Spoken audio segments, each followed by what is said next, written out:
community. Clearly, the Trump administration thinks having Homan in a position of command is going to help, again, bring down the temperature a bit. One of the big events we're watching this Tuesday, today, is Mr. Homan's meeting with the mayor of Minneapolis. That'll be unfolding a little bit later today. The president confirmed that yesterday. What comes out of that meeting? Does any more change happen? I think it's particularly noteworthy on this front. The president's tone on this story has also been very noteworthy. On Truth Social, we could pull up a couple of them, I think. The president talked about his conversation with the mayor of Minneapolis. I just had a very good telephone conversation with Mayor Jacob Fry of Minneapolis. Lots of progress is being made. Tom Homan will be meeting with him tomorrow in order to continue the discussion. Regarding Governor Tim Walz, and remember, Walz and President Trump, intense political rivalry going back to the 2024 election.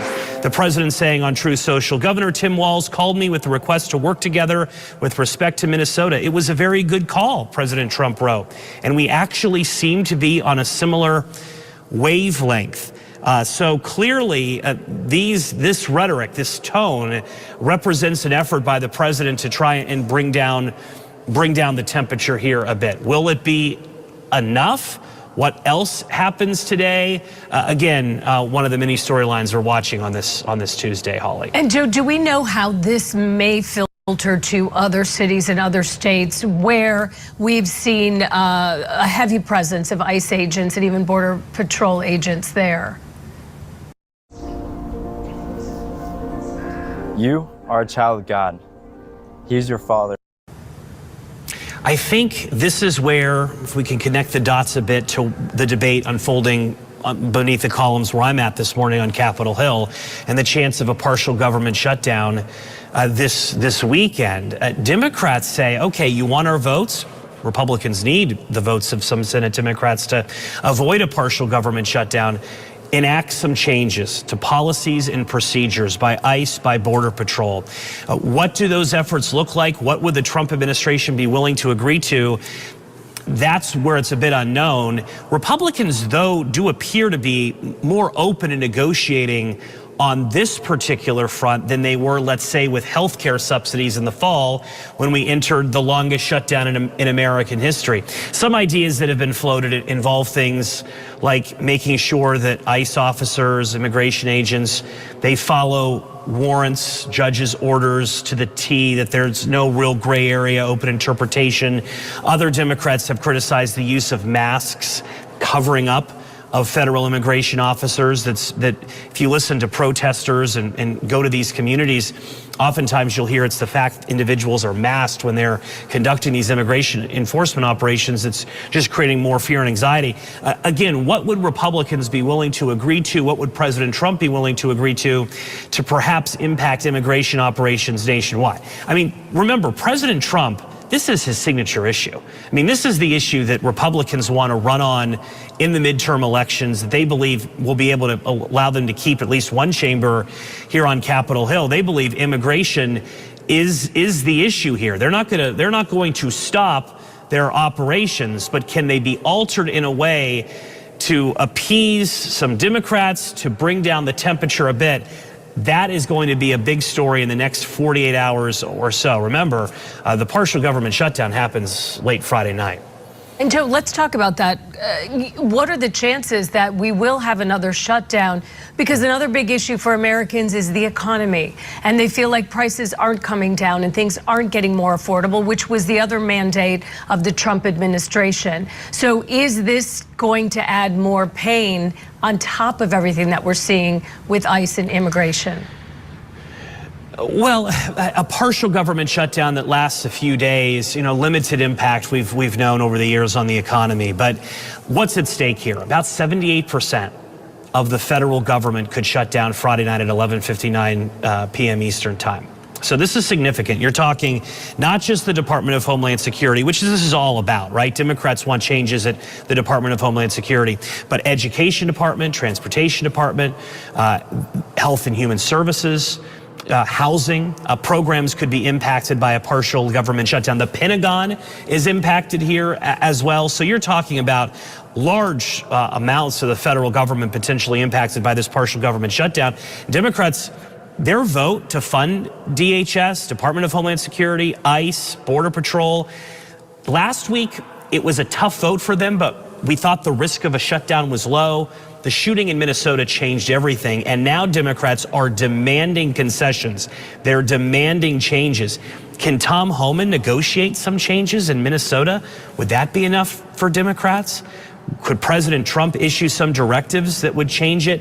Remember, it's easier to avoid a government shutdown by having the Trump administration do some things that Democrats agree to than having to pass any bill or law to change rules and procedures. Because guess who's not here this week? The House of Representatives isn't here this week.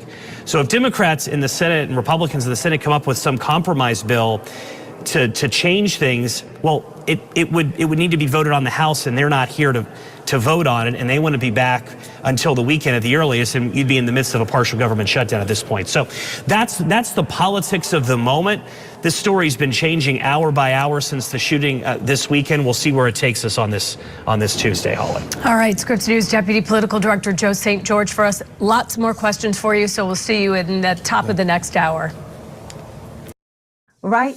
Deadly shootings of American citizens at the hands of federal agents in Minnesota. Fox 2 has confirmed. Now, over the weekend, federal Border Patrol agents fatally shot a Minneapolis man that was 37-year-old VA ICU nurse Alex Preddy, and it is the third shooting involving federal agents this year, including the fatal shooting of Renee Good by an ICE agent back on January 7th. The latest incident comes as thousands of federal agents are in Minneapolis as part of Operation Metro Surge. Meanwhile, multiple federal court hearings were scheduled for yesterday on Monday as legal battles do unfold in that entire case. I want to talk a little bit more on that.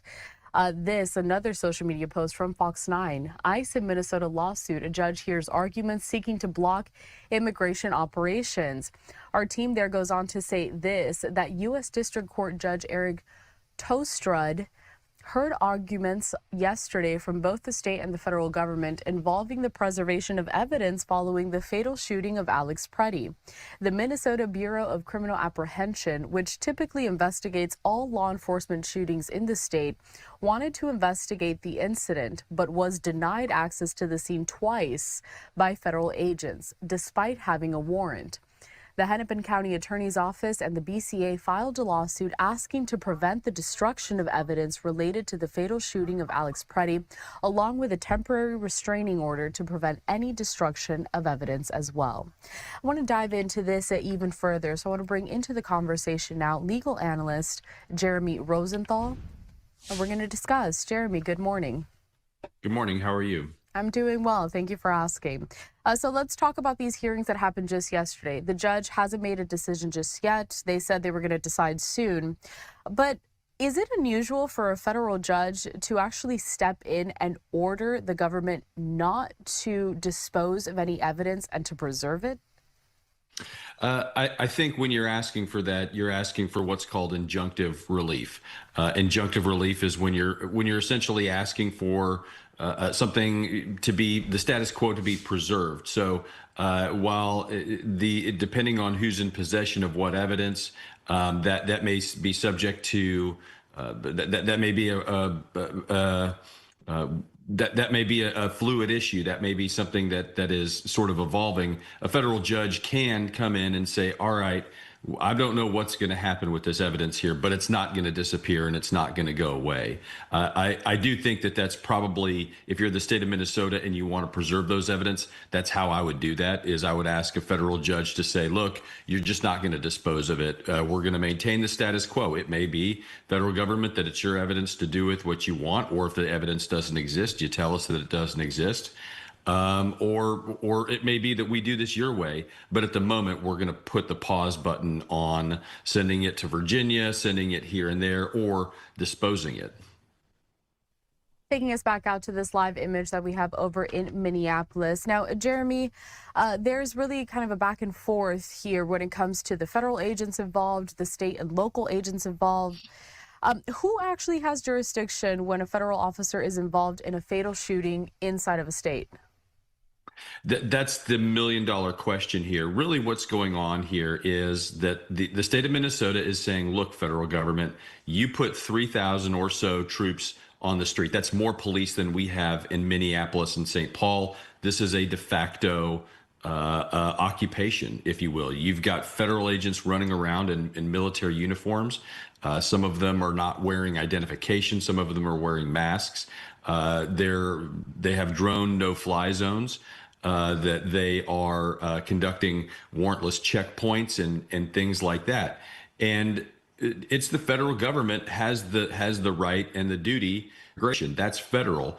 So I don't know that the state of Minnesota can necessarily stop that. But I think what they're asking this judge to do, they're asking the judge to stop it, which I don't know that the judge can do. But they're also asking the judge to really fundamentally reshape it. And I think that the state of Minnesota is going to have a lot better arguments there, saying, look, we have state sovereignty. Look, you cannot commandeer our parks. The 10th Amendment prevents you from commandeering our law enforcement. It prevents you from taking our airspace and turning it into your own. So I do think that you're going to see probably a compromise decision from this judge, meaning that they're not going to basically, the state of Minnesota cannot just unilaterally stop an immigration operation because they don't like it. And on the other side, I think what you're going to see is this judge may very likely step in and say, okay, federal government, we don't do checkpoints in America. We just don't do that. And you don't get to do that just because you're the feds. So I think you're going to see a lot of action like that. It just seems like still a lot of back and forth almost. So let's say the judge does step in and say, look, we don't do things like that here in the state, even though the federal government does have authorization to conduct these immigration enforcement operations. What would be the next step? I mean, who has the upper hand in this situation? It's so easy to become a podcaster with Riverside. First, go to Riverside and open an account. When you're ready to it's a pretty complicated issue, right? The state of Minnesota is saying, look, you're retaliating against us. You're retaliating against us because you don't like our policies, because you don't like the elected officials that we brought in here. But again, where does an immigration enforcement action end and a retaliation sort of begin, right? Minnesota it's a big metropolitan area. They've got some sanctuary policies. Then again, they're pretty far away from our southern border where a lot of the issues have been.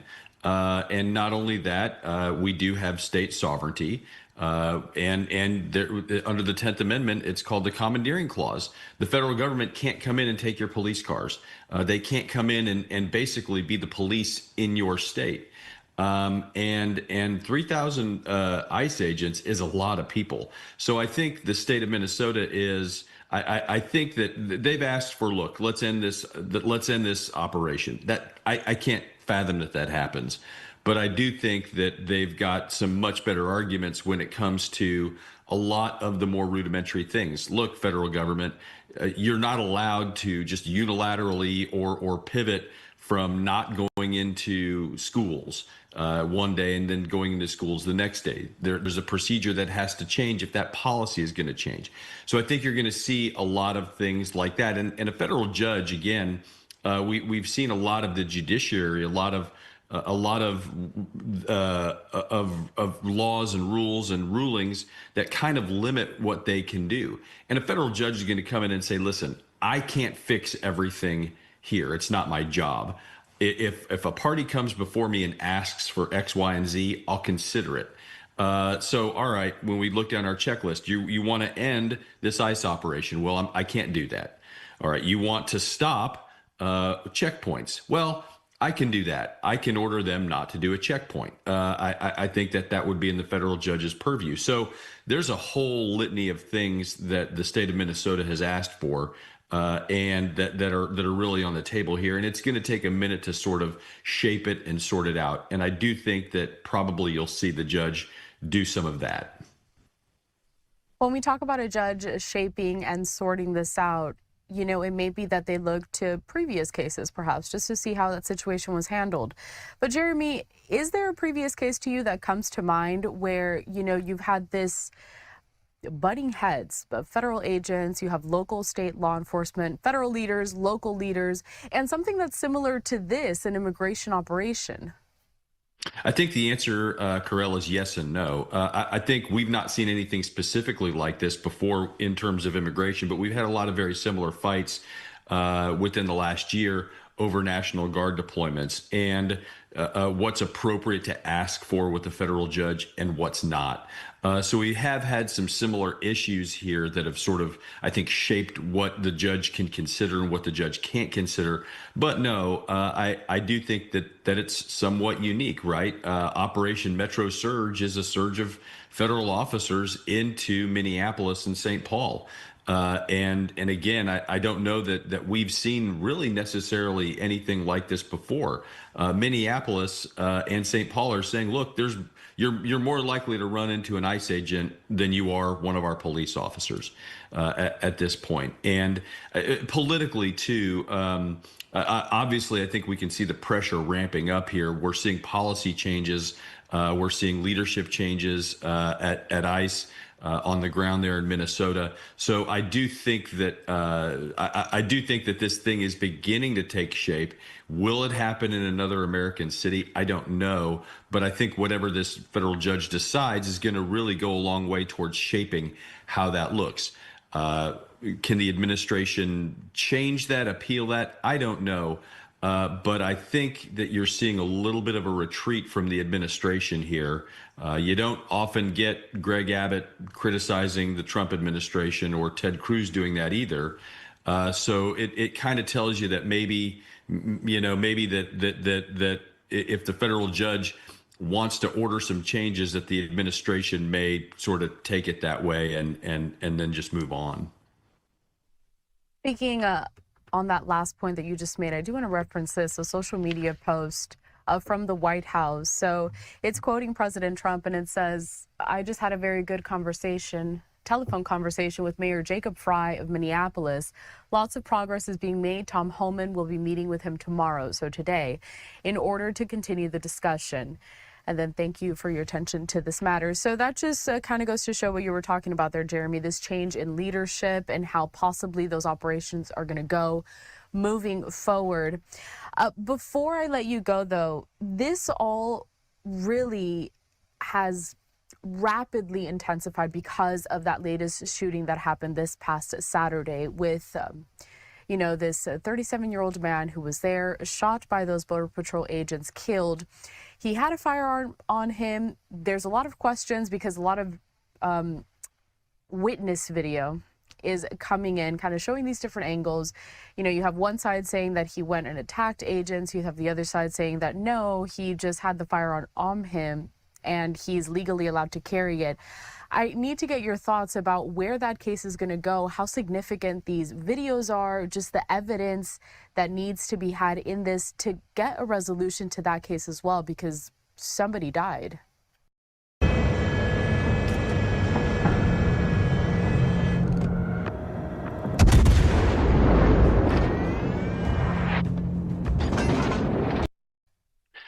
Right. And look, this whole thing was in court before that, right? Everything that you and I have talked about was being litigated before what happened on Saturday morning. So Saturday morning is clearly a very rapid escalation of this, like you're saying. A lot of video footage, a lot of camera angles. But again, in the year 2026, I hate saying it, but it's really hard to trust your eyes. You don't know what's legitimate, what's not. You don't know what's fake news, what's not fake news. You're always having to check. And I think that's what people at home need to do is anything that you see or that you read, check the sources, make sure that it's trustworthy. And just because it might, whatever you're watching might agree with your underlying views of it, you still got to verify it in the year 2026. You got to make sure that the source of it is accurate, because there are plenty of accurate sources here. And if there's any good news to all of this, and this is a different law enforcement issue or trend, but the fact of the matter is now that video cameras, surveillance footage, cell phone footage, even body cameras are ubiquitous. They're everywhere. Now that that's the case, we really do have the ability to get to the truth in a way that we never have before. We just have to make sure that it's the truth that we're looking at, and that requires diligence from the viewer, which is something that we've not really asked people to do before the year 2026, 2025, before the days of just different types of media and the ability to generate things that just aren't so.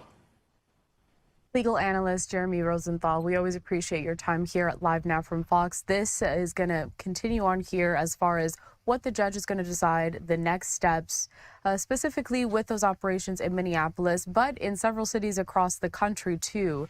So we look forward to checking in with you just to see how this all develops. We are tracking several developments this morning related to the federal immigration crackdown happening here in Minnesota. And we have new details in the shooting death of Alex Preddy in Minneapolis. But first, here's a live look this morning at the federal Whipple building. This is near Fort Snelling. CBS News has learned changes in leadership are happening. Border Patrol Commander Gregory Bovino has been reassigned and could leave the state as soon as today. Meanwhile, Border Czar Tom Homan is expected to meet with Minneapolis Mayor Jacob Frey. Frey and Governor Tim Walz also spoke with President Trump yesterday to discuss the rising tensions in Minnesota over immigration enforcement. CBS News has also learned some of the agents involved in the shooting of Preddy were wearing body cameras. The latest on the investigation into his death coming up in just a few minutes.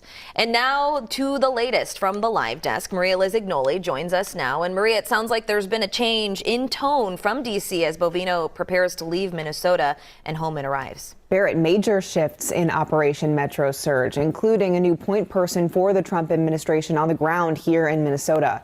This comes as sources tell CBS News Border Patrol Commander Greg Bovino has been reassigned.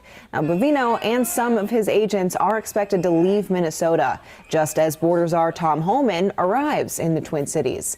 We know the president said yesterday that Homan was on his way, but we have not confirmed if he's on the ground here yet. Homan, with decades of experience in immigration enforcement, served with the Obama administration. President Trump says Homan will report directly to him. Border Czar Homan is in a unique position to drop everything and go to Minnesota to continue having these productive conversations with state and local officials. CBS News sources say there is anger from some inside DHS over their public statements after the deadly shooting Saturday. They've not said publicly what led to Bovino's change in assignment at this time. Barrett. Okay, thanks, Maria. And new this morning, CBS News also confirms DHS Secretary Kristi Noem is facing internal scrutiny in the aftermath of the shooting of Alex Preddy.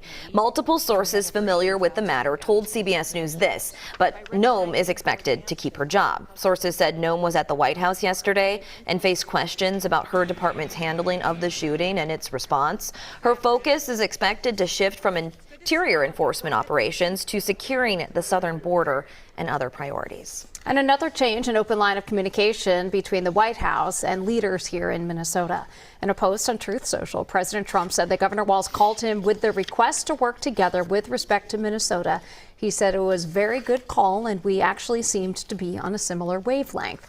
Governor Walz's office described the call as productive and said that the president agreed that he would talk to his Department of Homeland Security about ensuring that the Minnesota Bureau of Criminal Apprehension is able to conduct an independent investigation, and said that he agreed into looking into reducing the number of federal agents in Minnesota. And Minneapolis Mayor Jacob Frey posted to X that he also spoke with President Trump. He says he appreciated the conversation and says the president agreed that the current situation cannot continue.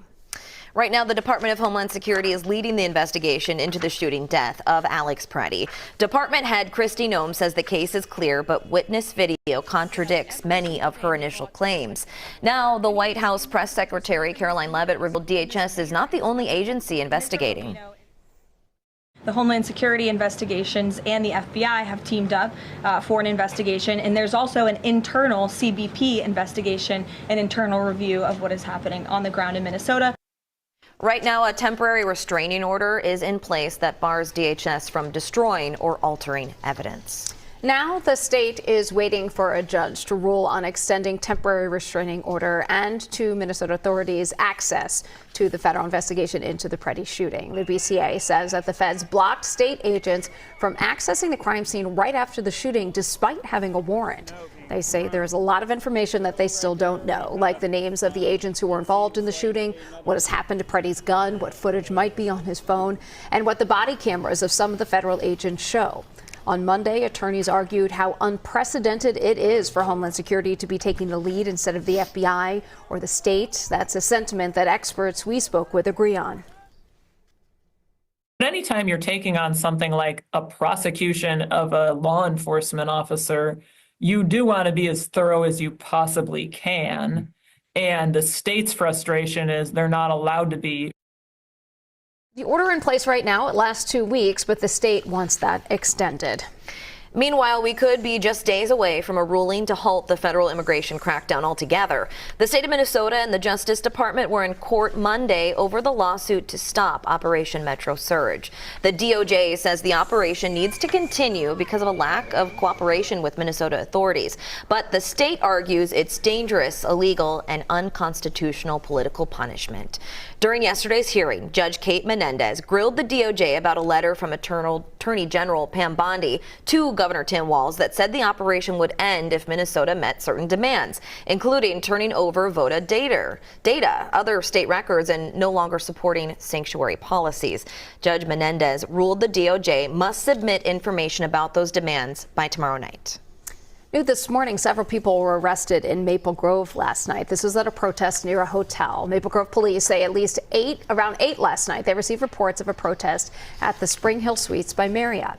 Police say that the protests went beyond peaceful and a dispersal order was issued. They add that the building was damaged and there were objects that were thrown at officers. Multiple departments assisted, including the State Patrol and the Hennepin County Sheriff's Office. Plus, we have new details this morning in the protest that we told you about yesterday morning. Minneapolis police say that 2 people were released and detained pending further investigation. Now, this was outside the Hilton Home 2 Suites on Sunday night. You can see broken windows, there's debris, graffiti at the hotel. MPD says it did move to de-escalate the situation as the group became disorderly. Multiple agencies did have to respond to help there. A federal agent on the scene was injured, and MPD says they provided aid. According to the Department of Homeland Security, protesters believed agents were staying at the hotel. Also, new developments this morning in the arrests of dozens of people at MSP on Friday. We now know court records show people were not cited for not complying with an officer, and others were accused of trespassing. Demonstrators included faith leaders, about 100 of which were arrested. Metropolitan Airports Commission says it worked in advance with event organizers, but the number of people went, quote, beyond agreed upon terms. And we are continuing to learn more about Alex Preddy from those who knew him best. Preddy's parents spoke to the Associated Press about what motivated their son to protest the federal crackdown. Take a listen. He thought it was terrible. Kidnapping children, just grabbing people off the street. He cared about those people. And he knew it was wrong. So he did participate in protests. He was an outdoorsman. He took his dog everywhere he went. He loved this country, but he hated what people were doing to it. So the spot where Preddy was killed has transformed into a space for community. All day Monday, people were seen stopping at each street to pay their respects. Some added flowers or mementos or just paused for a moment of silence or prayer.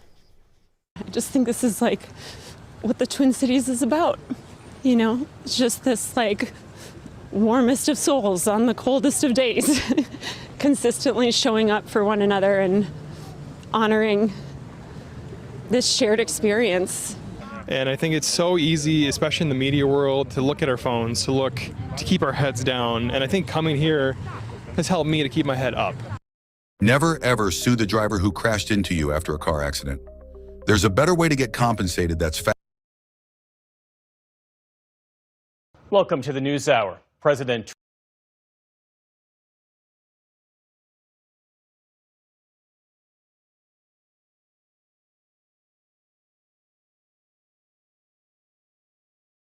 Minnesota Governor Tim Walz signaled some progress in the Twin Cities. Border Patrol senior official Greg Bovino and some agents are now reportedly leaving the state. But anger over the conduct of ICE and the Border Patrol is high, and a federal judge is deciding whether the immigration crackdown can continue. Special correspondent Fred DeSam Lazaro begins our coverage with the latest from Minneapolis. On a frigid morning in South Minneapolis, another makeshift memorial grew larger today for another U.S. citizen killed at the hands of federal agents.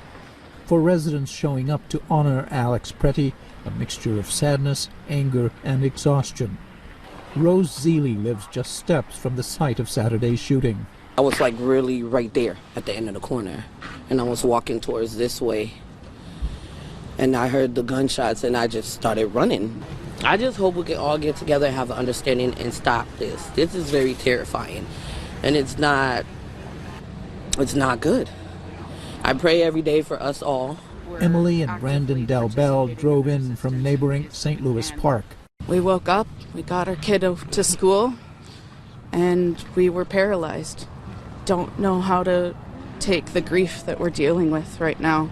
I drove into work, got in there, and I realized I couldn't be there today. Yeah, nothing feels real, so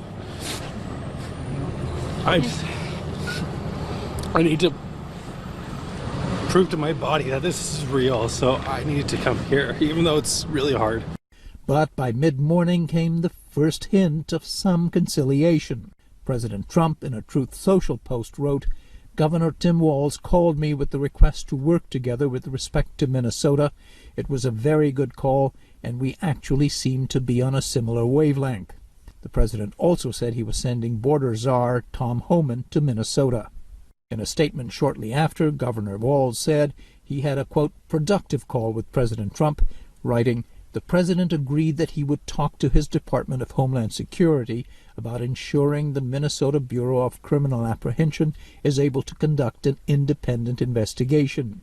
He also said the president agreed to look into reducing the number of federal agents in Minnesota and to coordinate with state officials. In an interview with Minnesota Public Radio this afternoon, Walz was asked about reports that Border Patrol Commander Greg Bovino would be leaving the state tomorrow. That is really good news, and I will acknowledge it here. That is the president following through, apparently, with our conversation. It comes after Pretty, a 37-year-old ICU nurse, was killed by ICE agents during a scuffle that was captured on video by bystanders. Department of Homeland Security officials were quick to say that Pretty had been, quote, brandishing a firearm. This looks like a situation where an individual arrived at the scene to inflict maximum damage on individuals and to kill law enforcement. And hours after the killing, White House Deputy Chief of Staff Stephen Miller called Pretty, quote, a would-be assassin in a social media post. But numerous bystander videos from the encounter paint a different picture. A frame-by-frame analysis of the video by the New York Times and several other news organizations shows Pretty holding a phone, not a gun. And they show agents removing the gun from his hip 1 second before the first shots were fired. You don't have to choose between your First and Second Amendment rights. Rob Dorr is with the Minnesota Gun Owners Caucus, the state's largest Second Amendment advocacy group. He says there's no evidence Pretty was trying to shoot agents. I'm just very disheartened by the inaccurate messaging that's being put out, and I think it's being done for two reasons. One, to give the public the impression that Mr. Pretty was in violation of the law, so therefore the use of force was justified against him, and to try to discourage people from exercising the rights that they're entitled to. You have a right to carry a firearm in Minnesota if you have a permit, which Mr. Pretty did. You have a right to carry openly or concealed. You have a right to carry backup magazines, and you have a right to carry at protest. It's all sparked a political firestorm, with numerous Republican politicians criticizing the ongoing ICE and Border Patrol operation in Minnesota, now over a month old. In a social media post over the weekend, Louisiana Republican Senator Bill Cassidy described the shooting as, quote, disturbing, and called for a full joint federal and state investigation. Meanwhile, Minnesota officials were in court on two fronts today. One case aims to preserve evidence in Alex Pretty's shooting after state investigators were shut out from examining the scene. The second lawsuit looks to end the so-called Operation Metro Surge altogether. Still, tensions remain high in the Twin Cities.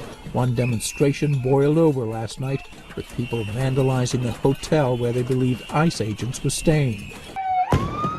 The state's Department of Public Safety said officials were encircling the group for arrests when federal agents showed up unannounced and deployed chemical irritants. All this as friends and colleagues mourn and remember Alex Pretty. Dmitry Drakonia is an infectious disease physician who worked with Pretty both in clinical and research settings. He was just a really fun guy. Did his work hard, made sure that he was covering everything that he could do and also trying to see what else he could do that would free up space for other people to do their jobs. He was just a helpful, friendly, engaging guy. So to hear him described as a domestic terrorist it boggles the mind, and it is contrary to everything that I've known for 8 years. And while Pretty's final moments are splashed across the front pages, Dr. Draconia points to other photos as a truer reflection of who he was. The image of him holding his mountain bike, the image of him smiling in his official portrait. You'll notice that every one of those images that is out there, he has a smile, and that is the person that he was. And that's how I hope people remember him. For the PBS NewsHour, I'm Fred DeSan-Lazaro in Minneapolis.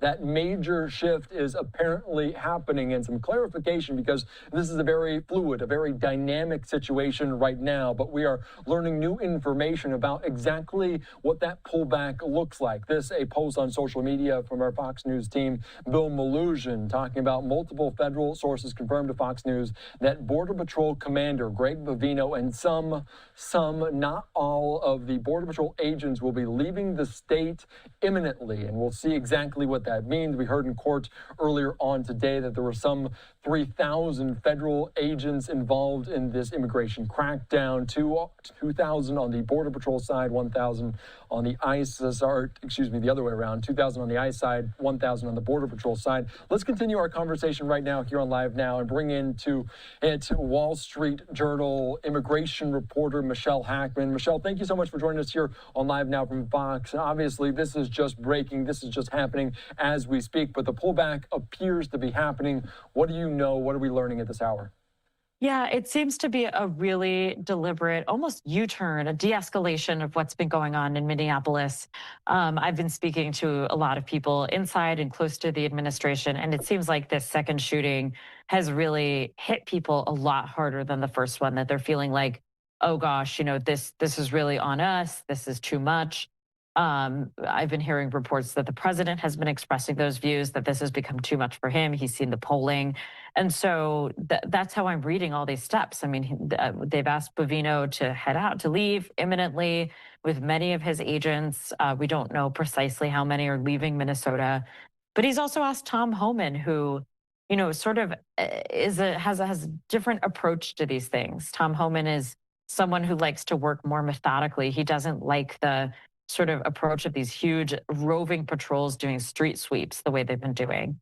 Yeah, that is a very good point. And obviously leaving and 3,000 federal agents removed, that might not be the goal, because we heard from Amy Klobuchar, we've heard from Minnesota Governor Tim Walz that they still want immigration enforcement on the ground, but they want it done responsibly and held accountable for that way. What exactly, how limited and how much of a pullback could there be? We don't totally know yet, but 3,000 agents is really an unprecedented number. I just want to give your viewers an idea. In Chicago, when we saw this huge deployment, that was 300 Border Patrol. And by the way, that's a city of about 2.5 million people. This is a city a fifth of that size, and there are 3,000 agents sort of roaming the streets here. Yeah, that is a very good point in terms of that. And let's get back to the other news that we learned this morning from the White House, from President Trump, that border czar Tom Homan would be taking over the commands there of ICE, Border Patrol in that region. In terms of what he brings to this, what is this shift? What does this move suggest from President Trump? Again, this definitely suggests a course correction. There has been a long ongoing battle inside the administration between Tom Homan and Kristi Noem, the Homeland Security Secretary. What we've seen in Minnesota and places like Chicago and Los Angeles were her vision of what immigration enforcement should look like. A little chaotic, very public, flashy. Tom Homan, again, has been the voice in the administration arguing that ICE should really be focused on immigrants with a criminal history, people with final orders of removals. He's been advocating a sort of more methodical, but in some people's view, a slower approach to enforcement that until now was disfavored. And it seems like things are sort of changing. And you mentioned Kristi Noem, the Department of Homeland Security Secretary. What is her standing right now? She's come out and obviously defended Border Patrol after that shooting, the fatal one of Alex Preddy. Where does she stand with the president? You know, it's not totally clear to us how the president views her at this moment. He has been supportive of her in the past. We have seen Republicans breaking ranks in Congress, more Republicans. You know, we had James Comer, the head of the Oversight Committee, calling for DHS to leave Minnesota. We have seen other Republicans saying, we want to hear, senior leaders from DHS coming to testify. Those are signs that Republicans are breaking ranks and are not totally supportive of the administration. Yeah, and obviously some things still might be able to change, but this also comes after President Trump spoke with Minnesota Governor Tim Walz earlier on today. They said they had a productive call. This is the Post from social media. Tim Walz called me with the request to work together to respect Minnesota. We are looking for any and all criminals that they have in their possession, and obviously characterized as this. I said there was going to be an impartial investigation into that shooting, the deadly one of Alex Preddy. How much is this a step forward, a shifting of the temperature, a cooling of the temperature to have these two individuals together? Because we've seen Minnesota officials before speak to members of the administration. Did this conversation cool temperatures?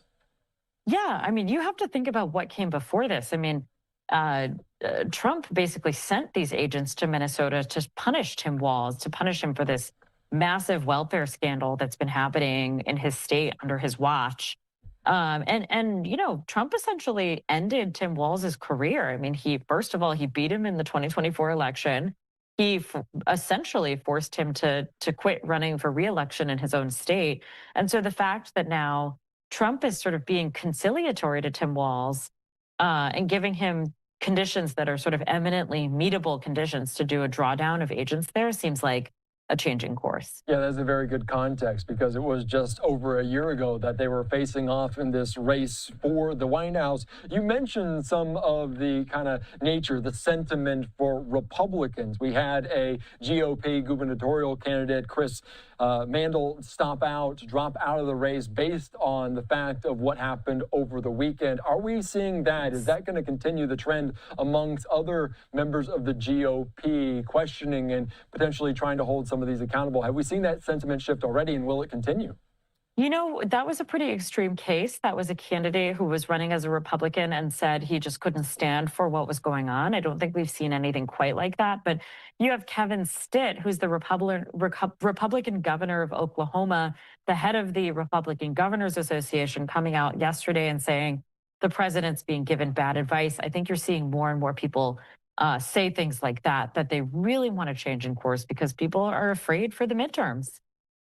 Yeah, people are obviously, that is a very crucial one in 2026, just later on this year. I do want to ask you, because we've seen different immigration crackdowns in different cities. You mentioned Chicago, this one in Minneapolis. What comes next in terms of this? Do they just shift to a different city, or could this be kind of tempered around the country?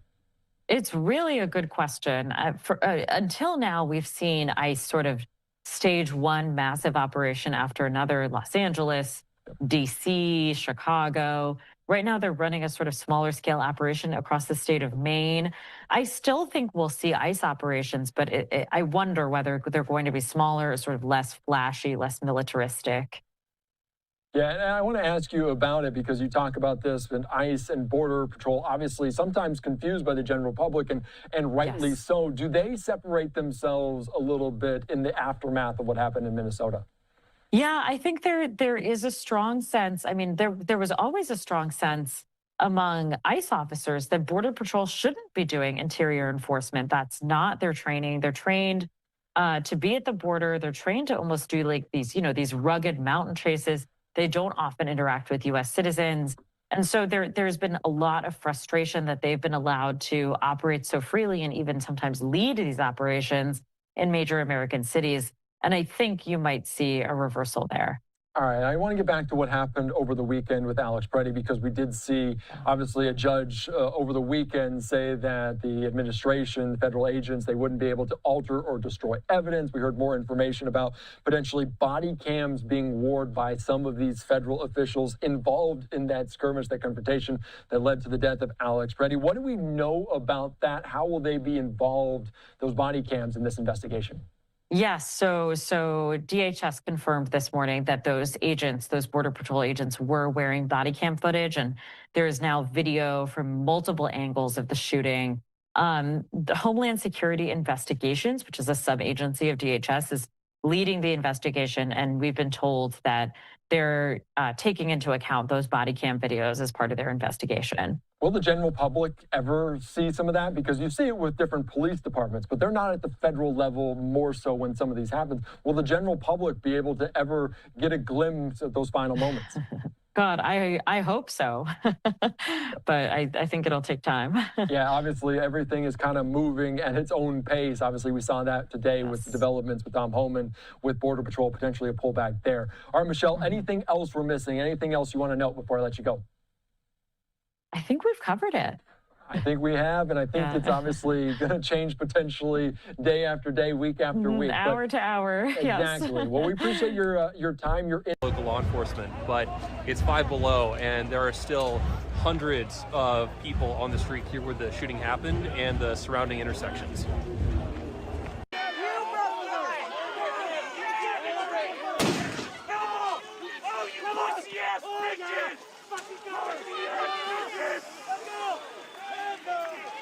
Back up! Back up! Hey! Back up! Hey!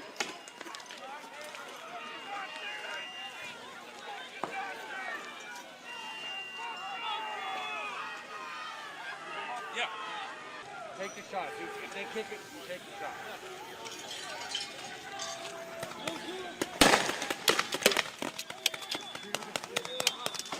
Load up. Load up.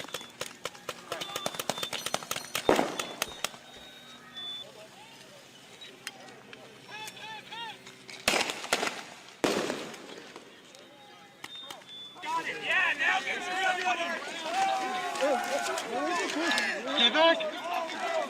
Get back!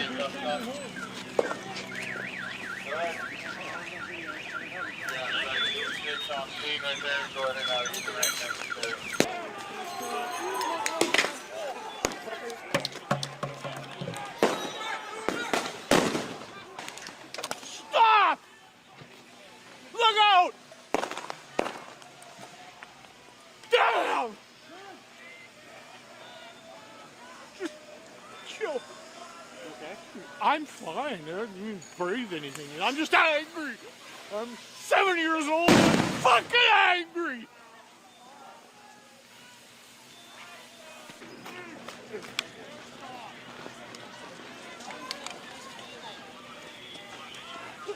You now. Every fucking night you put your head down in the... That is you now. Fucking disgrace to law enforcement. Fucking disgrace. Nazis! Nazis! Nazis! Nazis! Have you learned about Nazis? Have you learned about Nazis? That's you. Have you learned about Nazis? I wanted the word cuppa as in cup of tea, but I thought it would be great to mix with hug. When I saw the domain was available, I was like,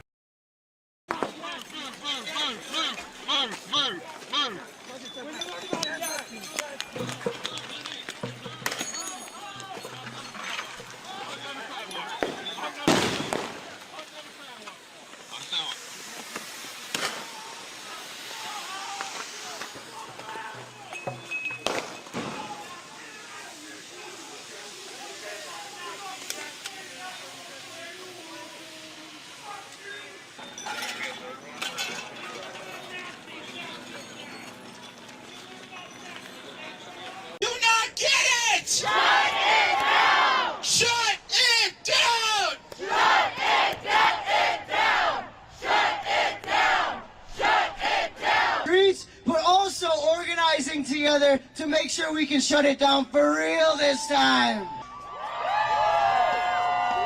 The eyes of the whole country, of the whole world are on us.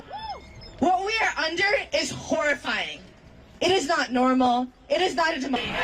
Minnesota, can't you see? Strike is what we need. Minnesota, can't you see? Minnesota, can't you see? Strike is what they fear. No more Minnesota nights. No more strikes. No more Minnesota nights. No more Minnesota nights. Our streets. Our streets. Our streets.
The Bible says in more than 30 places, do not oppress the immigrant. And what's happening here is clearly immoral. It is against the values of our faith. And so I felt called to be here to witness and to act in this moment.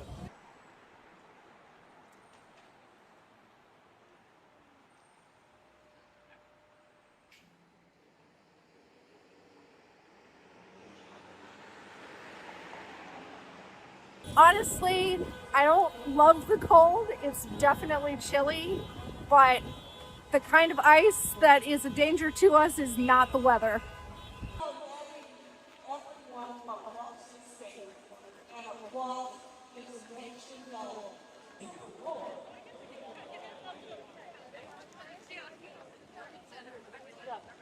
Yeah? Good. Oh, yeah, good showing.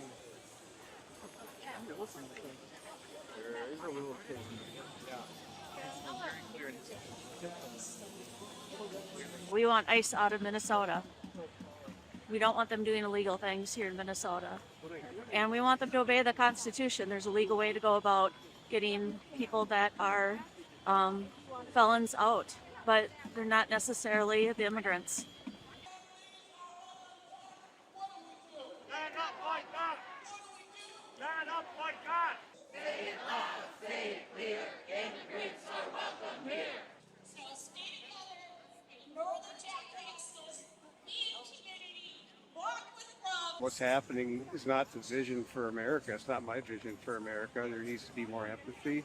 And what's happening to people here in Minneapolis and other parts of the country, it's too much. It's not right. There needs to be due process.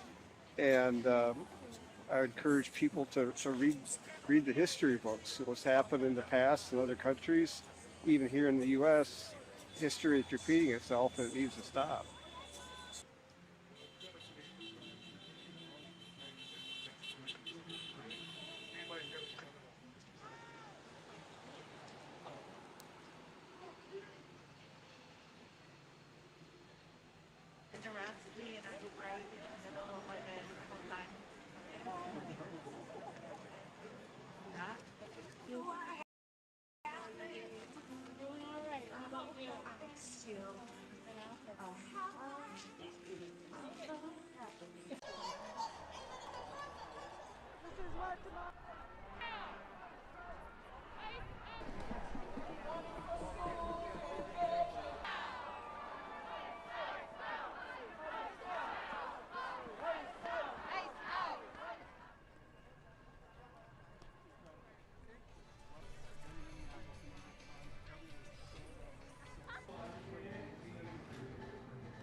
are a space for our community, and our community is hurting right now. And the best. I'll begin today's briefing, go through a few things, and then turn it over to my colleague, Mr. Marcos Charles. And at that time, after Mr. Charles is done, we'll take any questions that you may have. So operations continue unabated here in Minneapolis. Several illegal alien criminals taken off the streets yet again over the past 24 hours. Again, that is what we're here to do, and we're not going to be deterred in doing that. We are going to take these criminal illegal aliens off the street and make America a safer place, make Minneapolis a safer place. Again, that is why we're here. Let me detail a couple of illegal aliens we took off the streets over the past 24 hours that were walking our streets over those past 24 hours. Here's one, Mr. Carlos Gomez Acosta, charged with cocaine trafficking and a controlled substance violation. This is an interesting one because this individual was what we would term as a golf, which is a getaway across the border. This individual crossed the border and was a getaway. More than likely, over those past 4 years, when we had millions crossing the border unabated. This is what we get in our communities. What happens at the border does not stay at the border. And then we have Lin Lee, an illegal alien from Red China. This individual is charged with child neglect and endangerment. Let me say that again, child neglect and endangerment and prostitution. An illegal alien walking the streets of Minneapolis. Now, we just talked children yesterday a little bit. Let's talk a little more, since we've got an illegal alien we just took off the streets of Minneapolis that was someone engaged in child neglect and endangerment. Here in the U.S. Border Patrol, I will say unequivocally that we are experts in dealing with children. Let me say that again, experts in dealing with children. Not because we want to be, but because we have to be. Over those past 4 years, hundreds of thousands of children were trafficked across that border. Guess who they came into contact with? Sometimes who was the very first law enforcement agency or American citizen that they saw? U.S. Border Patrol, followed by our counterparts at Immigration and Customs Enforcement.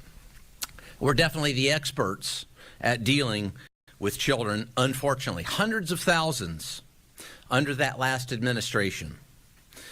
Not to mention the 300,000 lost children, 300,000 plus lost children that were trafficked across that border. Now, when we've got the news media talking about children, I'd certainly love to hear more reporting on the 300,000 lost children. How about the 14 that we recovered at that pot farm a few months ago in Camarillo, California? The 14 lost children trafficked across the border that were found working illegally on a pot farm in California. Very little reporting from the Minneapolis news media here. I didn't really hear much from you guys. And then some of the more heinous crimes against children that are trafficked across the border that ICE and Border Patrol saw daily back when that border was out of control over those past 4 years. I'll detail one for you, folks, that's truly heinous. Border Patrol agents there in the El Centro sector encountered a young child, was approximately 3 years of age. The child appeared to be drugged, not with his parents, with strangers. Agents managed to wake the child up after doing what is known as a sternum rub, which is a technique to wake someone up that may be induced by drugs. As the child woke up, we understood the child's parents were not with him, and medical examination saw that this child had non-surgical sutures in his abdomen. Let me say that again. Non-surgical sutures in the child's abdomen. He was being trafficked across the border in that condition. That's not an isolated event with the U.S. Border Patrol or ICE. We saw that many, many times. Drug children coming across the border, and guess what? Other than a couple of news outlets, I believe News Nation and Fox reported, nobody else would. Nothing on a child with non-surgical sutures in his abdomen, and nobody knows why. Now, the 5-year-old yesterday, some of you had questions on the 5-year-old yesterday. That 5-year-old remains with his family. We say that again, remains with his family. We know that. That false media narrative that was pushed out yesterday was, well, it's false. It remains with his family. But let's talk about who doesn't remain with their family. And I think this is the most important thing that we're talking about with children. How about our victim of the day? A victim at the hands of illegal alien criminals, these same criminals that we are taking off the streets that you see on these screens behind us. This victim was Rachel Morin. She left behind 5 children. Let me say that again. She left behind 5 children after she was killed by an illegal alien from Central America. He decided to murder her and hide her body in a culvert. Oh, wait a second. That was after he raped her. She's separated permanently from her 5 children. Let me say that again. Separated permanently from her 5 children. Why isn't that reported on? Very little reporting in the local news media or the news media on those types of situations. Now, I would call this the DSP syndrome. That's a term that I made up. I'm not a medical doctor. I'm a Border Patrol agent. It's called the double standard phenomena. Say that again. The DSP is the double standard phenomena. We see this quite often, the DSP. American citizens that are arrested daily here in Minneapolis. Are they separated from their children and families? Absolutely, as they should be. Criminals face consequences. Criminals face consequences. But yet that double standard does not seem to apply to illegal aliens. Why is that? Perhaps someone could detail that for me, because I don't quite understand all the parameters involved in the DSP, the double standard phenomena. So, as we continue this mission here in Minneapolis, we will continue to take these bad people, bad things off the streets, despite the DSP, the double standard phenomena, despite the false narrative reporting by many news media outlets. We will continue unabated in our mission to ensure there are no more Rachel Morins separated from her 5 children. And I'll close by saying organizations, victims rights organizations. What about the angel moms? That one's one that's never reported on. How many victims do you need before an organization like that pops up? It's not 1 or 2. I can guarantee you that. Look at MAD, Mothers Against Drunk Driving, from back in the 80s and 90s. That organization popped up because a lot of children were getting killed by drunk drivers. Well, what about the angel moms now? How many victims of illegal aliens that should not be here in the United States are causing family separation for American citizens that's not reported on by most news media outlets? How many does it take? I'd like to ask, excuse me, PBS or CNN or any of the other outlets, how many? How many does it take? I'd love that question. There's another phenomenon there. I would love that question answered. But the fact of the matter is we do have angel moms, a lot of them, unfortunately. It's very heartbreaking to meet them, although they're not reported on very much. Heartbreaking. But we're here to ensure there are no more angel moms. We don't want more angel moms, and that's why Marcos and I are here. U.S. Border Patrol, ICE, and his allied law enforcement teams. We're going to take, again, these criminal aliens off the streets that you see behind us and that I've shown you this morning. We're going to take them off the streets wholesale. It's on. We won't quit. Thank you for your time this morning. I'll introduce Mr. Marcos Charles. Marcos? Good morning. Thanks, Commander Bovino. Thank you all for being here to get the real facts of what ICE federal partners are doing in the Twin Cities. For us, every day is about public safety, not politics. It's a shame to see politicians and activists spreading fear in their own communities by creating a false narrative about what we do and who we are and who we arrest. The media and political activists have tried to deceive the American public about ICE and our operations. Yet again, they have failed, but the truth matters, and I'm here to tell you the truth about what we do. This week, ICRO conducted targeted enforcement operation to arrest Adrian Alexander Conejo Arias, an illegal alien who was released back into the interior of the United States by the previous administration. When officers approached Conejo Arias, he and his child were in a vehicle. Arias fled from law enforcement on foot, abandoning his child in the middle of winter in a vehicle. One of our officers stayed behind with that child while other officers apprehended his father. After conducting the arrest, my officers stayed with the child. They cared for him, took him to get something to eat from a drive-through restaurant, and spent hours ensuring he was taken care of. Again, my officers did that, not his father. My officers did everything they could to reunite him with his family. Tragically, when we approached the door of his residence, the people inside refused to take him in and open the door. Let me say it again. They saw the young boy and they refused to open the door and take him back.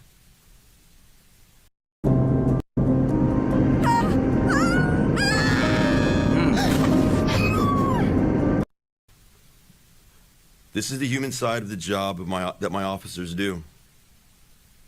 They are family men and women. They have children of their own. They sacrifice everything for their families. I know for a fact that they were heartbroken to see the child's own family leave him behind. Fortunately, Conejo Arias eventually requested that his child stay with him. We do everything in our power not to separate families. So they took him back together to Minneapolis, here to the city, to the ICE facility for processing, and now they are being well cared for at a family residential center, pending their immigration proceedings. This is the real face of ICE, ERO, Border Patrol, and our allied partners. The media doesn't know our officers, we do. My officers do the right thing no matter how difficult or how long it takes throughout the day. Let me debunk a couple more lies. Conejo Arias was not walking to school with his child, and we did not target the child. Arias fled from law enforcement officers and left his child behind. Again, middle of winter, in a car. We will enforce the law as it's written, but we will go above and beyond to reunite families because that is who we are. I also want to clarify the recent arrests of the ringleaders of the city's church riots. Federal law protects the freedom of religion and the right to worship without interference. What these agitators did was not a peaceful protest. They rioted at church services. They screamed and harassed children. They denied Minnesotans the ability to worship peacefully. Again, this was not a peaceful protest. You don't go in front up to a child and yell at them. That is not a peaceful protest. I've been in law enforcement for 33 years now, and this is the first time I've ever seen a protest in a church where they're harassing individuals trying to peacefully worship. It's disturbing to know that these individuals would target sacred spaces and viciously harass innocent families. Sacred spaces must be respected. While I cannot speak to ongoing investigations and prosecutions, I can say that ICE, DHS, and the Department of Justice are wholly committed to maintaining public safety and the rule of law. That is why we are here today. I am calling on everyone, politicians, the media, and activists, to put an end to the dangerous, irresponsible rhetoric once and for all.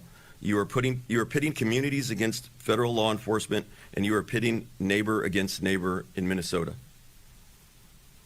This is why I'm up here almost every day, to show you the good work my officers are doing. This is the same reason that Chief Bovino is up here every day. The public needs to know about the dangerous criminal illegal aliens we're arresting. They need to see the faces of the monsters that these agitators are trying to protect. Yesterday, we arrested the following individuals. Jose Ocampo Leon, a criminal illegal alien from Mexico, convicted of sexual conduct with a child under 16. Also up on these. Gerardo Sanchez Acuña, a criminal illegal alien convicted of drug trafficking. Salvador Salazar Rivera, a criminal illegal alien from Mexico convicted of violent domestic assault that inflicted bodily injury on his spouse. These are not the people that you want living next door to you. Rudy Pineda Aguilar, a criminal illegal alien from Guatemala convicted of criminal sexual conduct. Not the people you want living by your schools. And finally, Jeffrey Ramon Rabanales, a criminal illegal alien from Guatemala convicted of assault, domestic assault, and damage to property. These are the people that those protesters and agitators are trying to protect. Do we have the photo?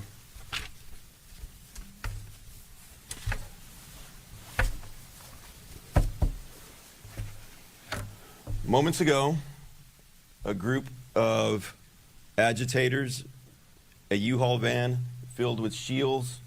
Oh, it's not coming up. All right. Shields and gear decided to come over here to the Whipple building and block traffic. They are currently trying to impede us from getting out of the building and going and do our mission. I'll tell you right now, they're going to fail, because no matter what they put up in front of us, we are here to do a job to protect this community, to protect Minnesotans, and to keep the criminal legal aliens off the street and put them where they belong, back into detention, and remove them from this country. Thank you, guys. Take questions now. All right, we'll start from here and we'll go down. Everyone will get questions. Okay, appreciate you taking our questions. You talked about specifically 5 of the people or so that were up on the slides. For people that are just watching this and just see faces on these slides and no names and just the country they're from and the fence, how do you build trust in the community with some that might be skeptical when they don't know who these people are and don't know everything about the people that you're taking into custody? We're relying on you guys to put that message out. We put these slides up for you so you can get the message out to the public of the good work that our men and women are doing. Can I just follow up real quick? Sure. The people that you've taken into custody, you talk about the worst of the worst that you call them. What about the other people? Are you taking people into custody that don't have criminal past, like the people you talked about? Are there people that are going through the green card process, the asylum process? Are those people being detained now too during the surge? I will tell you this. We operate through intelligence and targeted enforcement. We are looking for certain individuals. As we're looking for these individuals, if there is somebody that is illegally in the country and amenable to removal from this country, we will arrest them. So some may not have a criminal past, a violent criminal past. Like Correct. You're Correct. those people into custody too. Yeah, because every day that they're here, they are committing a crime. They may have been here 20 years, but that means for the last 20 years, they have failed to do it the right way. And every day that they're here, they are here illegally in the United States. Now, we are not targeting those individuals, but if we come across those individuals in the course of our duties, we will arrest them. All right, next question. Yesterday, Minnesota's corrections commissioner shared videos of inmates being transferred, handed over to federal agents, and he says he can't find a single case where the DOC failed to honor the ICE detainers when someone finishes their in-custody state prison term. And he also says that you are overcounting the number of non-citizens that are in state custody by 1,000. I'm wondering if you can address those discrepancies between what you guys have said in these press conferences and what the state Commissioner of Corrections said yesterday. Yeah, I clarified that yesterday by saying that the Department of Corrections for the state of Minnesota does cooperate. They hand people over at the end of their sentence, and we take them into custody. The numbers that we put out aren't, when I say the state of Minnesota, I'm not talking about just the Department of Corrections. I'm talking throughout the state, counties, any municipalities that may be holding people. So he did say that there are about 207 in prison and 94 in county jails to make 301 total. I believe the numbers you guys were giving were more like 1,300. So what's the discrepancy? The discrepancy is that he's Department of Corrections and we're Immigration Customs Enforcement with better databases than he has as far as who are out in custody. In the state custody, though, in county custody? And throughout the United States. So the numbers I gave you were for Minnesota, correct. But our stats, our detainers are the ones that we count. We don't go into DOC data and count their data. It's not our data. Our data shows that we have over 1,300. In Minnesota? In Minnesota. Next question. Just a few questions on the 5-year-old, and I'll rattle them off quickly, and I'll repeat them if need be. Does the father have a criminal record? What charges was he arrested on? What's the son's legal status and immigration history? And what can you tell us about any ICE interactions with the mother, as well as her legal status and immigration history? That was pretty fast. Can you? Yeah. Let's start with the first one. Does the father actually have a criminal record? And if so, what charges was he arrested on? I will have to get back to you with any of this in-depth criminal history, but he was in the United States illegally, and I believe he'd been ordered removed. I'm from the AP. Your press people do have my contact information. Yep. What's the son's legal status and immigration history? The family came across as a family unit illegally a few years back. I can't get the date off the top of my head. Can you tell us anything about ICE's interactions with the mother, as well as her legal status and immigration history? We have not encountered the mother as of this time.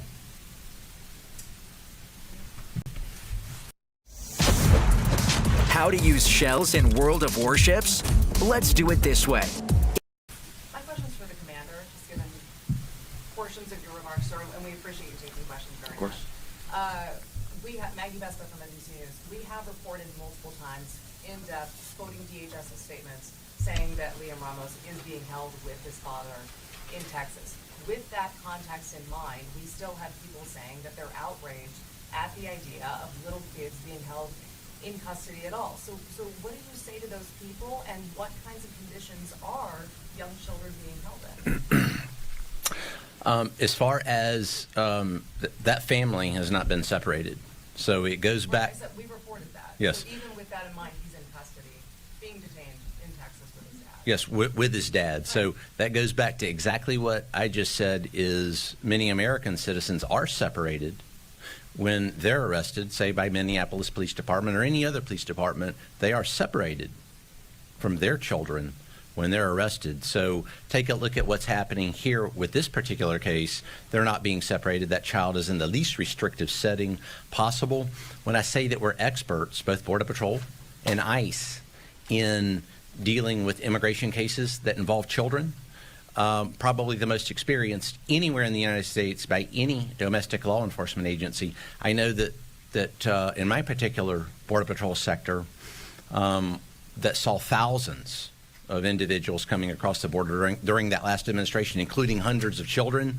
I remember our agents in the back parking lot playing soccer matches with those children in the back parking lot. I challenge any other law enforcement agency anywhere nationwide to show me the fantastic care that ICE and U.S. Border Patrol provide children. Don't come across the border illegally, especially don't commit crimes, or there will be consequences. And American citizens face it. So, the law is fair and firm. If I may follow up, you said he's with his family. Another way of looking at that might be that we don't imprison or detain American children, penalizing them for the actions of their parents. So what do you say to those who are troubled by the contrast? They see a child in custody. American kids don't endure that. Well, I don't think there's a contrast, and the child could be without his parents somewhere, perhaps in social services care somewhere, and that's what we see oftentimes by children that are trafficked across the border. It's heartbreaking. They're not with any family. They're with social services or Office of Refugee and Resettlement. So the child is in the least restrictive setting with a family member. I don't think it gets any better than that. And as far as the care, the best care that I've seen is ICE, U.S. Border Patrol, and the way we treat those illegal aliens that come across the border. Can you give any details as to what that facility is like? What's the kid's life like? I'll let Marcus talk about it. It's an ICE facility, not a Border Patrol facility, sir. So our family residential centers, I had the privilege of working in one back in 2015. So I can tell you firsthand, they get top-notch care. They have medical care. The food is good. They have learning services. They have church services available. They have recreation. They have special caregivers to see to the needs of the children and the mothers or families that are there. It's Phoenix. We're at Park Central Mall right now at the Zips. You can look inside right here. You see that inside there's not much activity in there. It looks like we've got a bunch of the employees just kind of standing there and walking because we had ICE agents come in here, or federal agents come down here. A large crowd now has gathered in this area. And I want to apologize right off because sometimes they are swearing and saying things and making gestures.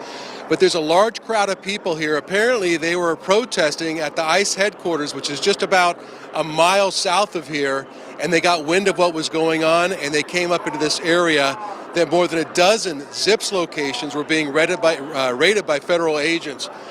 We talked to a Phoenix congresswoman a short time ago, actually a council member. She said it's her understanding that they came in here and may have gotten one worker, was at least talking to workers. We don't know if they were taken out the side right now. It looks like this van right here has somebody inside, and now these protesters are kind of blocking this van from leaving. Again, a very volatile situation out here. And it's amazing how quickly the people were able to get into this area and, again, block this ICE operation, and we don't have many details on it, just that it's more than a dozen different Zips locations.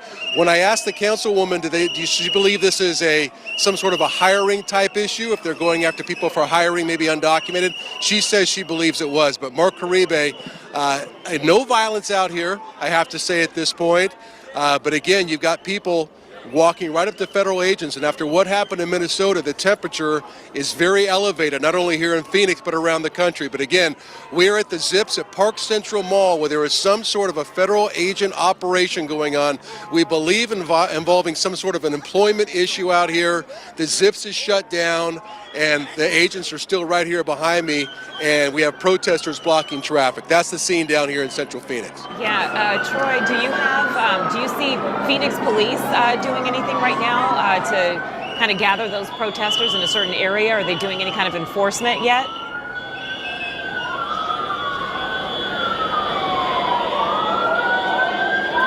Okay, let's apparently Troy is having a hard time hearing, which is understandable. Let's continue our coverage now with Gabriella Becerra.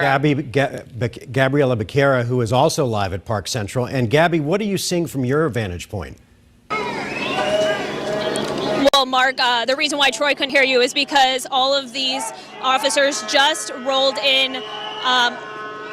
They have gas masks on. They have, I can see canisters of pepper spray. We're standing on just the other side of where Troy was, where these federal agents have been blocked in by protesters trying to leave here. We've heard them yelling at them, physically not letting them get in their cars at times and leave the situation.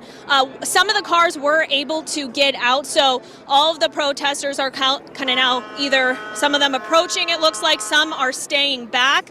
We're hearing less shouting right now as people kind of just take in this moment and see what's going on. Again, all of this happening in just the past minute or so. What I want to tell you about what we saw since we've gotten here is a very calm situation on the inside of Zips as federal agents appear to be working inside.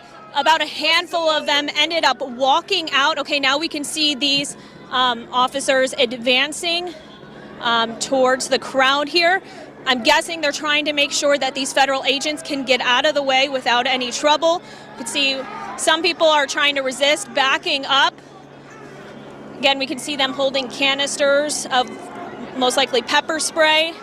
But I would say there's at least 50 or so people here, maybe 100. So, very active situation right here as we kind of just take in what's happening, Mark and Caribe. Yeah, Gabby, you've been out there for a while now. To your knowledge, no one has been arrested, correct? did not see anybody escorted out of the building. What we did see was federal agents walking out with boxes of paperwork. So there are two entrances. We've been on the front side, so it's unclear if anyone went out the back end. But I physically did not see anyone detained or arrested. Just to give you guys an idea, too, of this area, this is a shopping center. So we've seen and talked to people that are going to the gym that's here. There's cars that are trying to get in that are met by this situation here. And so just a lot of different people in this area right now. All right. Gabriella Becerra in downtown Phoenix at Central and Thomas at the Park Central location of Zips Sports Grill. All right, now we want to head over to Sean Rice, who is at the Zips on Mill Avenue in downtown Tempe. And Sean, that's a very popular location, right? A very popular chain. Lots of maybe college students will, be looking to go there maybe in just a few minutes or so. But tell us what's happening there. It looks like a much quieter scene than what's happening in Phoenix.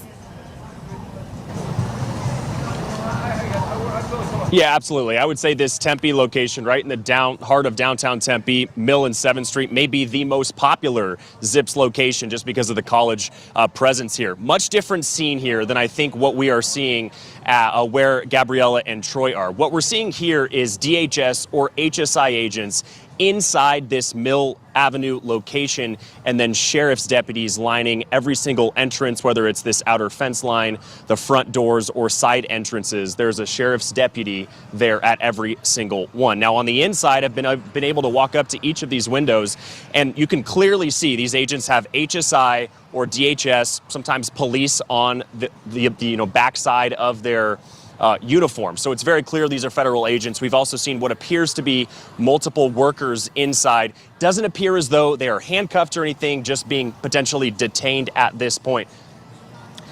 So much, we do see some protesters here to the left, but it is a very calm scene here in Tempe, at least right now. We'll send it back to you guys. All right, Sean Rice live in Tempe. We want to go back to Park Central. Troy Hayden reporting there. Troy, what's happening? Yeah, so we just had these agents come in their heavy riot gear, and basically they pushed the protesters back, and you can see them as they're retreating right now with their hands on each other's shoulders coming back, and they got the original officers who were doing this operation out of here.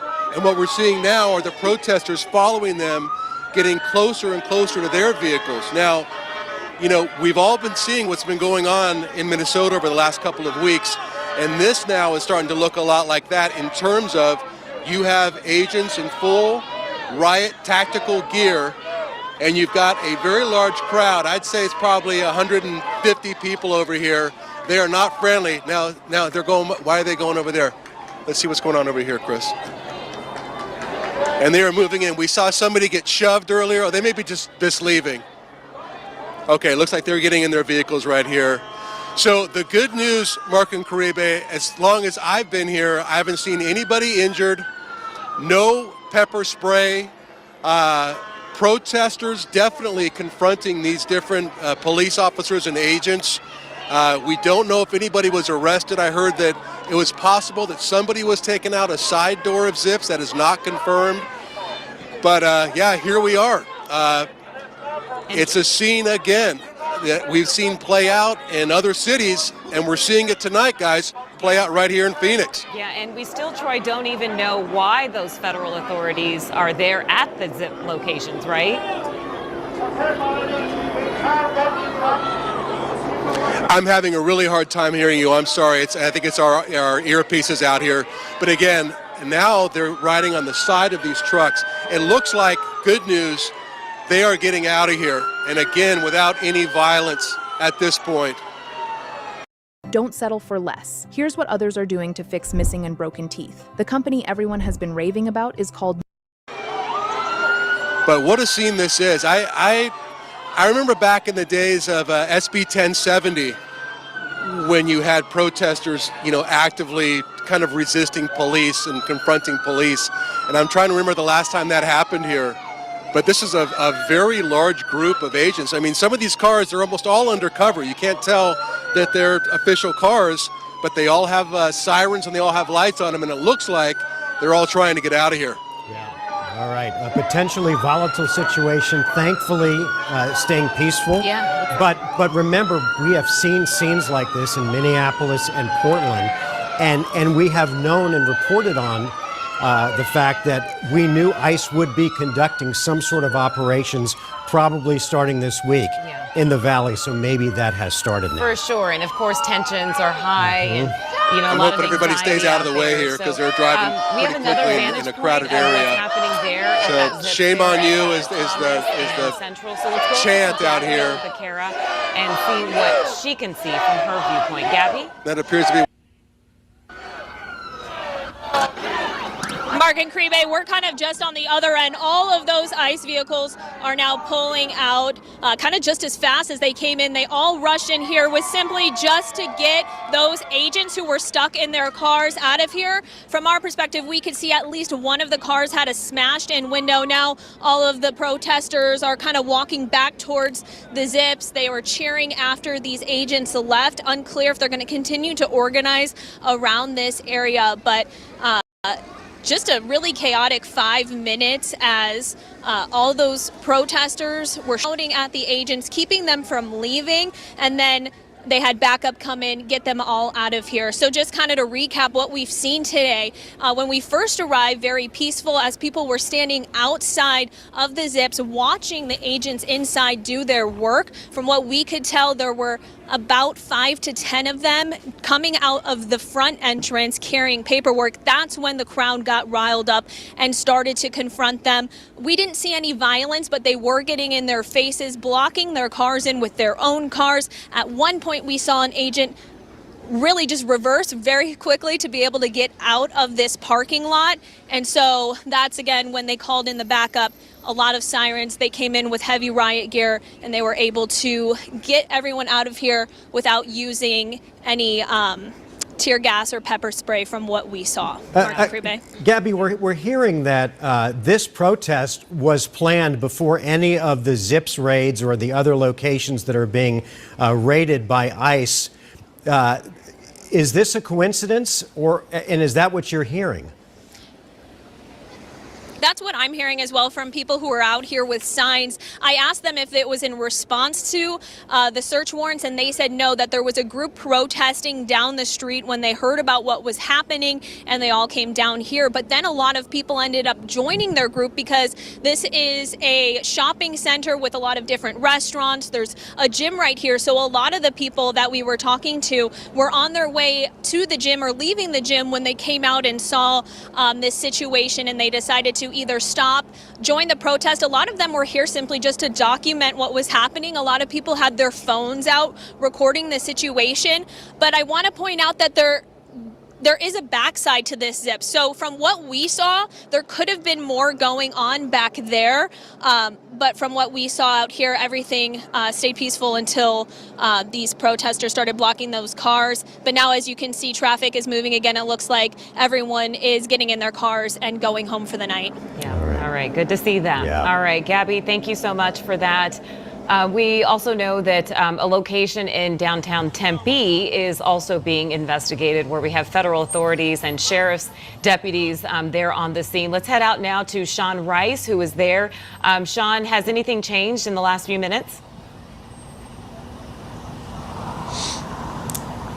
No, still very much peaceful. The reason I wanted you guys to come back to me is 2 contextual points I wanted to offer as a part of our coverage. The first, I think, is important. DHS is telling us that they have executed multiple search warrants. That means they've presented evidence to a judge that says there is, at the very least, probable cause that a crime has committed here inside this business.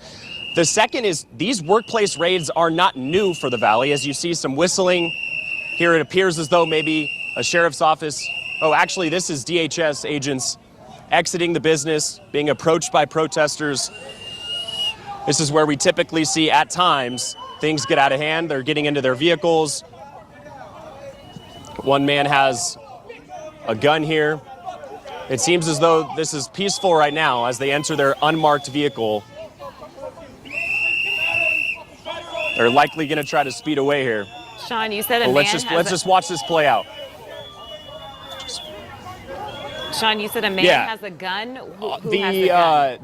DHS. The DHS agents are all armed, which is what I was referencing.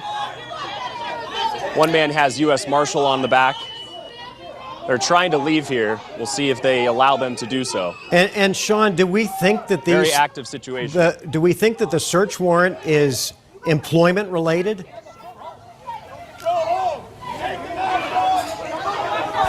Mark, just speaking off personal experience, that's the point I was coming to next before this scene unfolded is we've seen 3 of these happen in the Valley over the last 6 to 8 months. I've covered all 3 of them. One was a taco shop in West Phoenix where a business owner in West Phoenix was convicted of harboring and employing, as it's called, illegal aliens. We've also seen that happen at a barbecue business called Colt Grill in Prescott.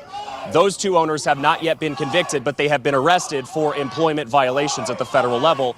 And most recently, the Sakura sushi locations, 2 in the East Valley and 1 in Scottsdale, those owners are also in federal custody, accused of harboring and employing illegal aliens. We suspect that what's going on with this Zips location may be the exact same thing based off my experience covering these. So this is not new to the Valley, although it's likely to get heated because of this. That's likely what's at play here is employment workplace violations at the federal level. We've seen it happen. It's likely happening again tonight. I'll send it back to you.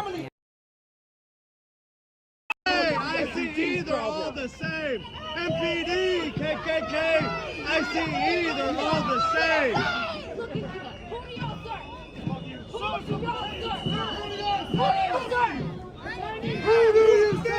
This city, not even this entire fucking town, you failed more than 4 fucking people within a month. And you're protecting ICE?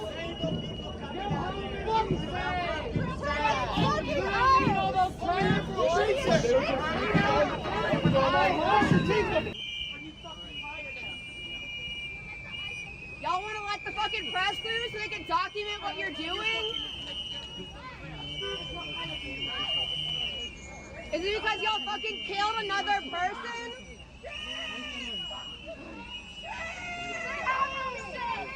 Y'all wearing masks because you know what you did is wrong. You know what you're doing out here is wrong. Shame on you, bro.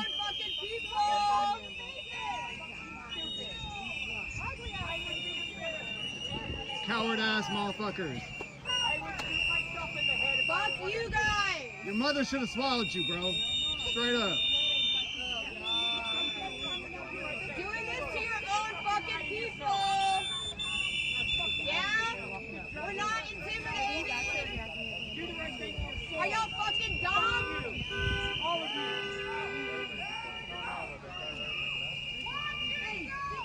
Y'all can let the fucking press through. Here come the rest of the murderers. Hey, women, y'all got fucking children too? MPD, we found the rest of them. They're right there in front Y'all of you. got children too? You can start arresting them now. Y'all got children? You can start arresting them all right now. What about it? What are y'all fucking doing? Pieces of shit that did it. Arrest every fucking one of them. Yeah, what the fuck? What the fuck you doing? Let them be you loud. Let them be you loud. Son míos, chicos.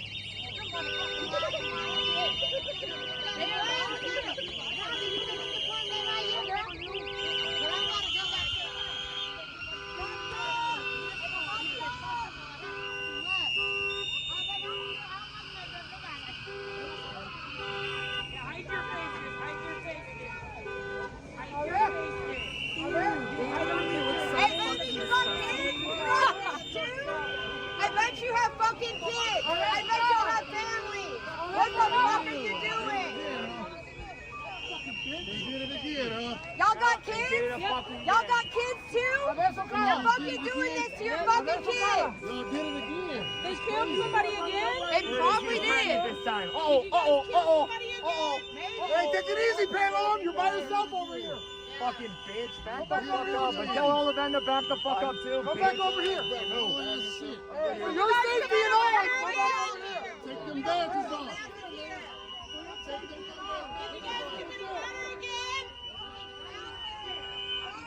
Hey man, if you're gonna pace, at least goose step for us, you fucking Nazi piece.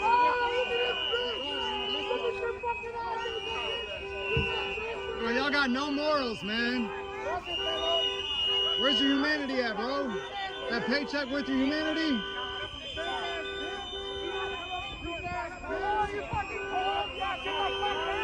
I bet your whole family's ashamed of you. Ain't nobody coming to your funeral. Where'd you steal it off of?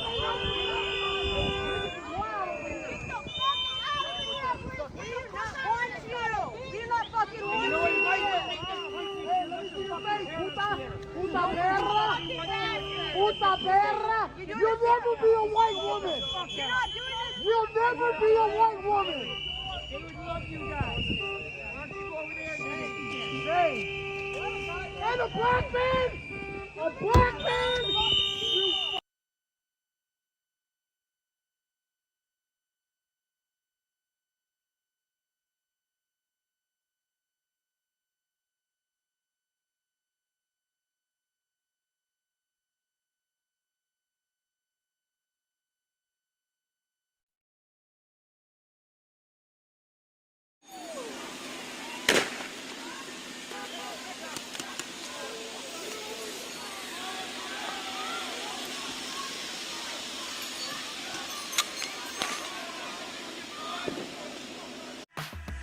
From hard hats to steel-toed boots, Grainger's got your safety needs covered, literally. Shop Grainger's vast inventory of safety products. Call, click, or just stop by. Grainger, for the ones who get it done.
Mr. Disco Leg. I love it.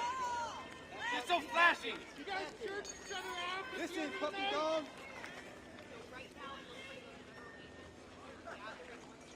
Little lap dog. I heard that hill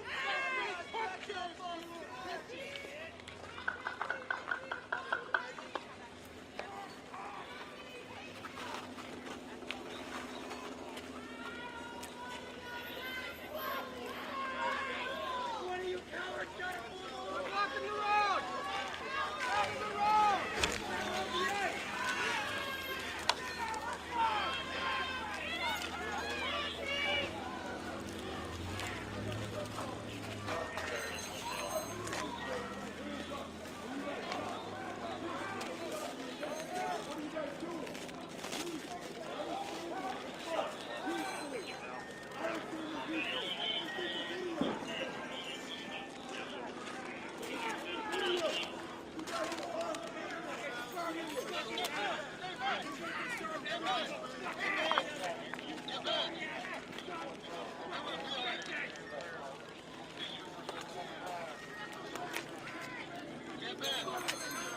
You guys feel safe in our neighborhood?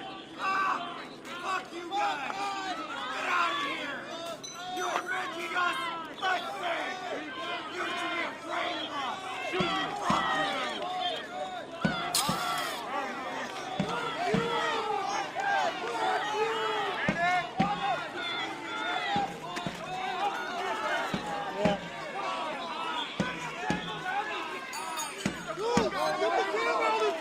Hey, get the camera out of his face! Get the camera out of his face! What you doing? Don't wipe it! Fuck ICE! Fuck ICE! Fuck ICE!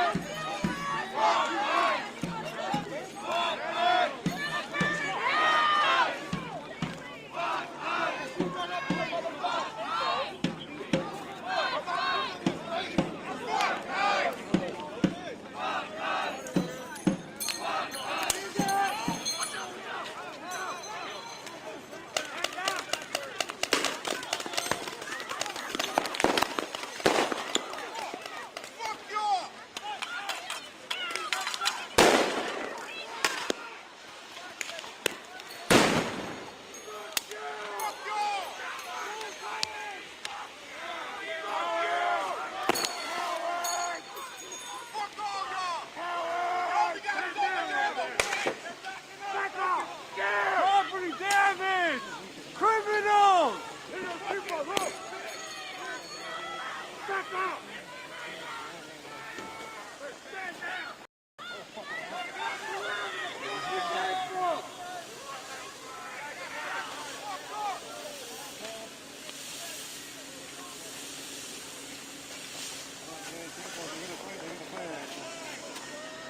Hey, they're gonna fire at you if you take it. They're gonna fire at you. I told you.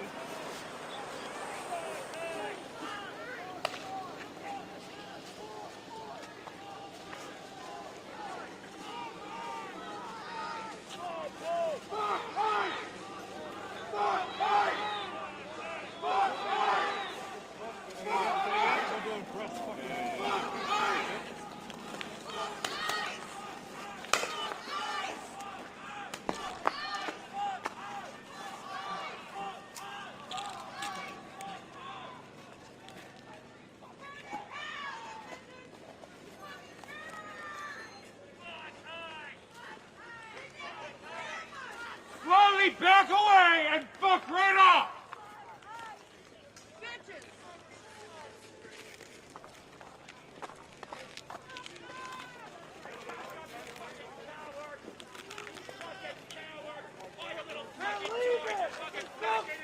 They're leaving! Get the fuck out of our fucking city, you fucking bitch-ass motherfuckers! We're not scared of your fucking costumes and your fucking stand down!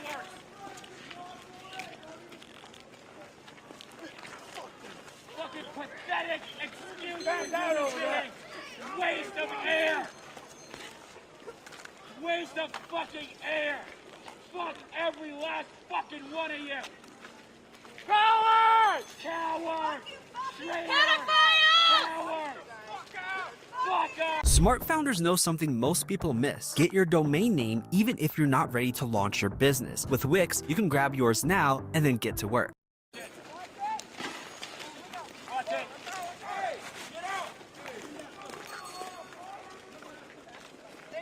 down and back off!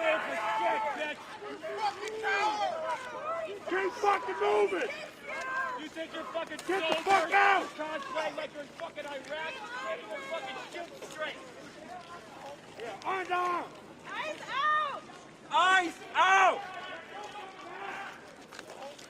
Fuck you! Fuck you! Fuck you!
There's maybe 2 dozen protesters here